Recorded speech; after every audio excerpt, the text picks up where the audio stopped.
Hello student, MS classes में आप सबका स्वागत है। आज हम लोग जो है कक्षा 10 का जो है गणित वाला हम लोग क्वेश्चन लेकर के आए हैं, जो कि 2023 में सेट नंबर 2 में पूछा गया था। उन सब प्रश्नों को जो है हम लोग करेंगे। तो इसमें जो है हम लोग देखेंगे इसमें भी 20 मल्टीपल चॉइस के क्वेश्चन को किया जाएगा, जो कि परीक्षा में पूछा गया है हर बार। उन सब सारे क्वेश्चन को करेंगे। तो चलिए हम लोग जो है क्वेश्चन को देखते हैं कि क्वेश्चन में क्या क्या पूछा गया है और क्या नहीं है। तो यहाँ पर सबसे पहले हम लोग पहला प्रश्न शुरू करेंगे। इससे पहले मैं थोड़ा सा इसको जूम कर दे रहा हूँ ताकि आप लोग को दिखने लगे स्पष्ट रूप से। तो चलिए हमारा पहला प्रश्न देखिए, यहाँ पर क्या लिखा है, निम्नलिखित संख्याओं में परिमेय संख्या है। देखो ये तो सिलेबस में नहीं है, लेकिन परिमेय संख्या पूछा है, इजी है क्वेश्चन, कोई बात नहीं है। ये ए वाला ऑप्शन आपका सही हो जाएगा, क्योंकि यही कर्ली से निकल सकता है, बाकी कोई कर्ली से नहीं निकलेगा। ये परिमेय संख्या है। दूसरा प्रश्न देखिए क्या लिखा है। दूसरा प्रश्न ये लिखा हुआ है कि एक समीकरण युग्म x प्लस वाई बराबर 10 और यहाँ पर x माइनस वाई बराबर 10, ये क्वेश्चन दिया हुआ है और कह रहा है कि इसका हल होगा। इसका हल क्या हो जाएगा हमारा, आप लोग खुद ही इसको अच्छी तरह इसको हल करना जानते हैं, फिर भी मैं थोड़ा सा इसको हिंट कर दे रहा हूँ। किसी भी विधि का प्रयोग करते हुए आप लोग इसको हल कर लीजिए। यानी x प्लस वाई बराबर 10 और यहाँ पर x माइनस वाई बराबर कितना दिया, 4 है। बोलो y से y क्या हो जाएगा, कट जाएगा। तो यहाँ कहते हैं 2x बराबर हमारा हो जाएगा 14। x का मान कितना मिल गया हमारा, x का मान जो मिल गया वो 7 हो जाएगा। अब बोलो यहाँ पर x का मान 7 रखेंगे तो y का मान कितना आएगा, 3 आएगा कि नहीं आएगा। कहाँ ऑप्शन दिख रहा है, यानी बी वाला ऑप्शन आपका क्या हो रहा है, दिख रहा है। यानी बी वाला ऑप्शन हमारा क्या हो गया, सही हो गया इसका। अब देखिए अगला प्रश्न हमारा क्या है। अगला प्रश्न हमारा जो ये कह रहा है, यहाँ पर देखो प्रश्न संख्या जो 3 है वो देखिए, यहाँ से लिखा है कि बिंदु 5, 9 और 5, 9 की y अक्ष से दूरी, y अक्ष से दूरी कहाँ हुआ है इसकी, तो y अक्ष से जो दूरी होगी इसकी, वो हमारी जो दूरी आएगी वो देखो यहाँ पर x का निर्देशांक कितना है, 5 है ना, यही y अक्ष से दूरी होगी। यानी x यहाँ पर जो आएगा आंसर वो 5 वाला आंसर हमारा राइट हो जाएगा। अब देखिए चौथा और पांचवा और छठा प्रश्न भी हमारे सिलेबस में नहीं है। अभी देखो यही वाला क्वेश्चन पिछले वाले में आया था, उसी पर ये भी है, तो ये सिलेबस में हमारा नहीं है। उसमें बस यहाँ पर 5 कड़ी में 2 लिखा, वहां पर ए लिखा था 5 की जगह पर। अब पांचवा प्रश्न भी sine square 18 minus cos square 72 दिया हुआ है, तो ये भी नहीं है, लेकिन इसका आंसर हमारा 0 आ जाएगा। अब देखिए छठा प्रश्न भी नहीं दिया है, इसको भी छोड़ दीजिए। अब सातवां प्रश्न देखो क्या लिखा हुआ है, यदि संख्याओं इतने और इतने का माध्य हमारा x हो तो x का मान निकालिए। बिल्कुल आसान है, x का मान निकालना है कि इसका माध्य क्वेश्चन के अंदर दिया है कि अगर इसका माध्य कितना उतना होगा तो हम लोग इसका जो है x का मान कैसे निकालेंगे। तो मैं निकाल के यहाँ पर दिखा दे रहा हूँ। देखिए यहाँ पर, तो यहाँ पर ये समांतर माध्य वाला फॉर्मूला लगाएंगे। पहली सारी संख्या को जोड़ के उसको भाग दे दिया जाता है। यानी यहाँ कितना है, 7 plus 8 plus x plus 11 plus 14, कितनी संख्या हुई, 1 2 3 4 5, तो 5 से इसको भाग दे देंगे और इसका मान क्वेश्चन में कह रहा है कि ये x है। ठीक, तो अब ये x हो जाएगा। ठीक है, कोई दिक्कत नहीं। यहाँ पर कितना है, 8 7 15 और 15 इसमें एक जोड़ देंगे, ये 15 दूना 30 और 10 कितना आएगा, 40। कैसे जोड़ा, 8 7 15 और इसका इसमें एक जोड़ दिया, कितना हो गया हमारा 15, तो 15 और ये 15 30 और ये 10 40 हो गया ना। और यहाँ पर प्लस x, यहाँ पर कितना का 5x हो जाएगा। अब यहाँ से हमारा 40 बराबर कितना आएगा, बोलो 4x हो जाएगा ना, x इधर जाएगा माइनस में, तो 4x हो गया। तो x का मान कितना हो जाएगा, बोलो 10। x का मान कितना मिला हम लोगों को, x का मान जो आया वो 10 मिला। यानी b वाला ऑप्शन आपका सही हो जाएगा। इसमें b वाला ऑप्शन हमारा क्या हो गया, सही हो गया। अब आठवां प्रश्न देखो क्या लिखा हुआ है, यदि द्विघात समीकरण ax square plus bx plus c बराबर 0 के मूल समान है तो c का मान होगा। तो c का मान इसमें क्या हो जाएगा, 8वें वाले प्रश्न में मूल समान होते तो फॉर्मूला क्या होता है हमारा, b स्क्वायर माइनस 4ac होता है। क्या फॉर्मूला होता है कि b स्क्वायर माइनस 4ac बराबर 0। तो मान किसका पूछा है, इसमें मान हम लोग को जो पूछा है वो c का मान पूछा है। यानी 4ac बराबर हमारा कितना होगा, b स्क्वायर, तो c बराबर कितना आएगा, b स्क्वायर के बटा में 4a हो जाएगा। कहीं ऑप्शन दिख रहा है बी स्क्वायर वाला, बी स्क्वायर के बटा में 4 है, यानी डी वाला ऑप्शन आपको क्या हो जाएगा, सही हो जाएगा। बिल्कुल आसान प्रश्न है। अब देखिए नौवां प्रश्न थोड़ा सा टिपिकल वाला है लेकिन अच्छा प्रश्न है, थोड़ा दिमाग वाला क्वेश्चन है। लिखा है कि इसमें चित्र में एडी बीडी या सब मान दिया हुआ है, कह रहा है कि इसमें एक्स का मान निकालिए। अब ये रेखा इसके समांतर है, ठीक है, ये क्वेश्चन के अनुसार फिगर के अनुसार ये दोनों रेखा आपस में क्या है, समांतर है। तो समांतर रेखा का हम जानते हैं कि थेल्स प्रमेय क्या बताती है, कि थेल्स प्रमेय ये कहती है कि रेखा समांतर होंगी तो भुजा का अनुपातिक मान भी क्या हो जाएगा, बराबर हो जाएगा।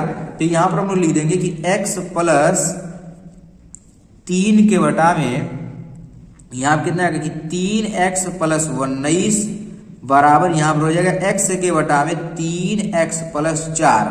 तिर्यक गुणा कर लीजिए, तो इसका जब इसमें गुणा करेंगे कितना आएगा 3x स्क्वायर, फिर 9 का ये 4 है तो 4 का गुणा करेंगे प्लस 4x, फिर यहाँ पर 3 तिरिके 9x बराबर इसका इसमें गुणा कर लो 3x स्क्वायर प्लस 19x हो जाएगा हमारा। इस तरीके से देखो 3x स्क्वायर से 3x स्क्वायर कट गया। अब यहाँ पर जो हम लोगों को आएगा ये कितना हो गया, यहाँ पर देखो इसका इसमें गुणा छूट गया 4 3 12, यहाँ पर प्लस 12 भी रहेगा, ठीक है। तो ये 9 4 कितना हो गया 13x और यहाँ पर हमारा है प्लस 12 बराबर 19x हो जाएगा। अब यहाँ पर जो है हमारा ये 12 को रहने दो, इधर कितना होगा 19x माइनस 13x। अब इसको हल करेंगे तो 19 में से 13 घटा लीजिए कितना आ जाएगा, तो 19 में से हम लोग जब 13 घटाएंगे कितना आएगा हम लोग को 6x हो जाएगा। तो बोलो x का मान कितना आ जाएगा, बोलो 2 आएगा कि नहीं आएगा। अब देखिए यहाँ पर ऑप्शन में कहीं 2 लिखा हुआ है, तो यानी सी वाला जो ऑप्शन देखिए यहाँ पर 2 है ना, यही वाला इसका ऑप्शन हमारा क्या हो जाएगा, सही हो जाएगा।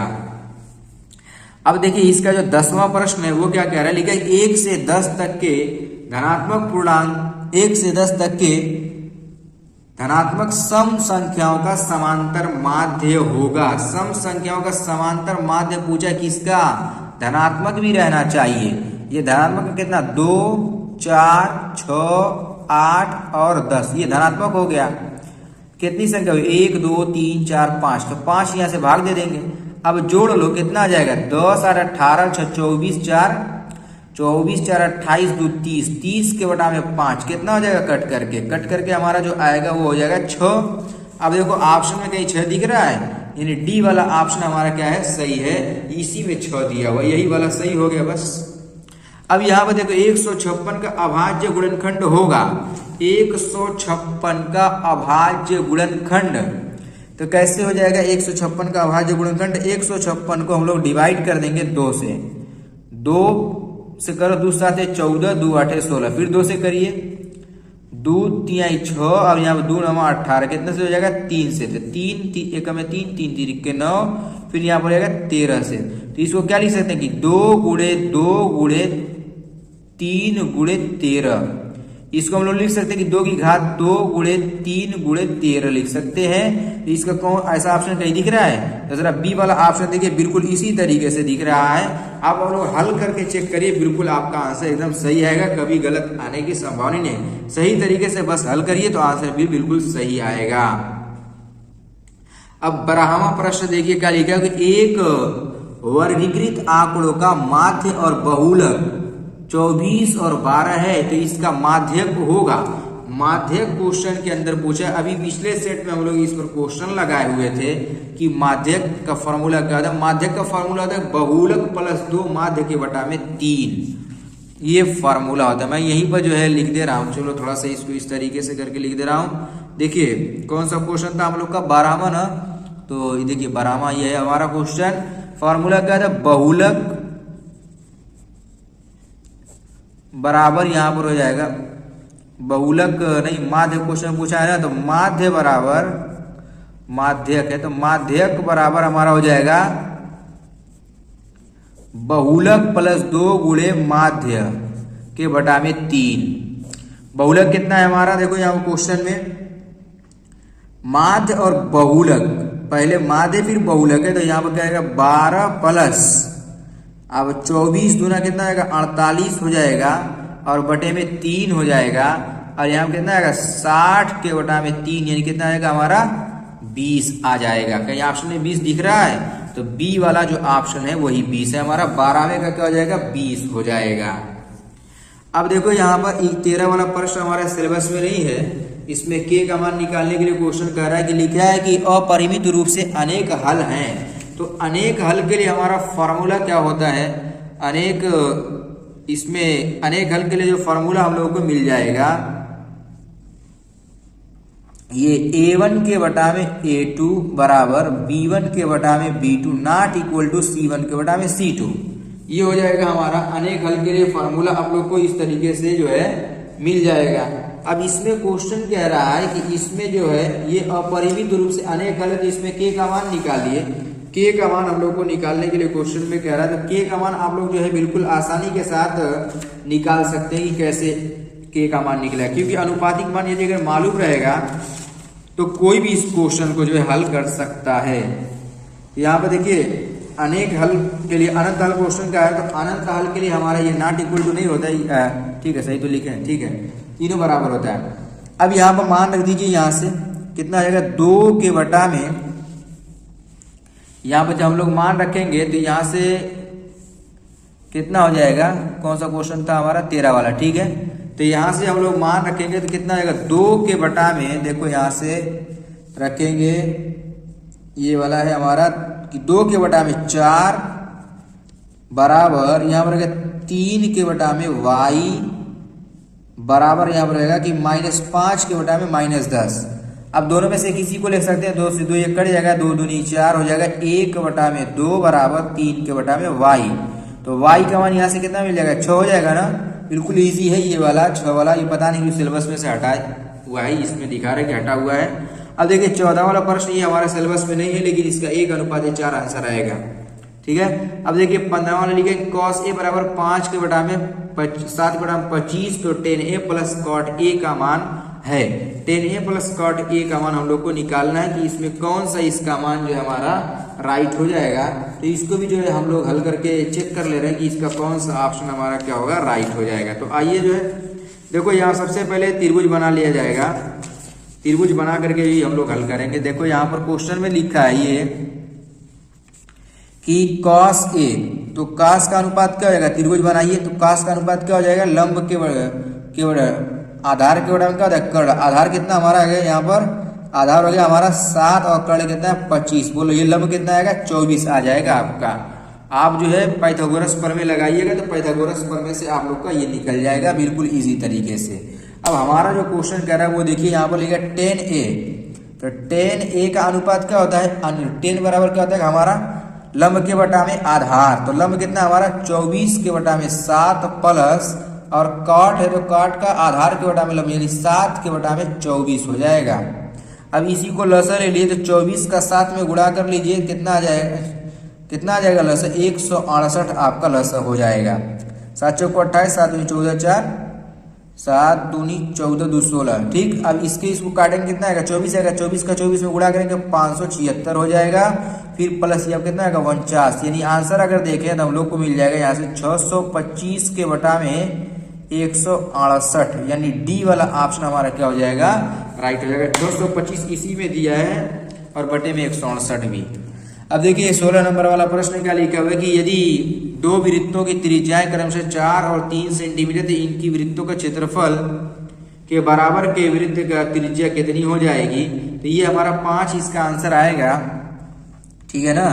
इसका आंसर हमारा कितना हो जाएगा, इसकी त्रिज्या पूछा हुआ है अगले 3 और 4 दो वृत्त की त्रिज्याओं वाले यहाँ पर जो है क्रमशः उन वृत्त के क्षेत्रफल के बराबर हो। तो इसका आंसर जो है 5 सेंटीमीटर ही आएगा, ए वाला ऑप्शन आपका राइट हो जाएगा। अब देखिए द्विघात समीकरण के मूल पूछा हुआ क्वेश्चन में क्या, द्विघात समीकरण के मूल ज्ञात कीजिए।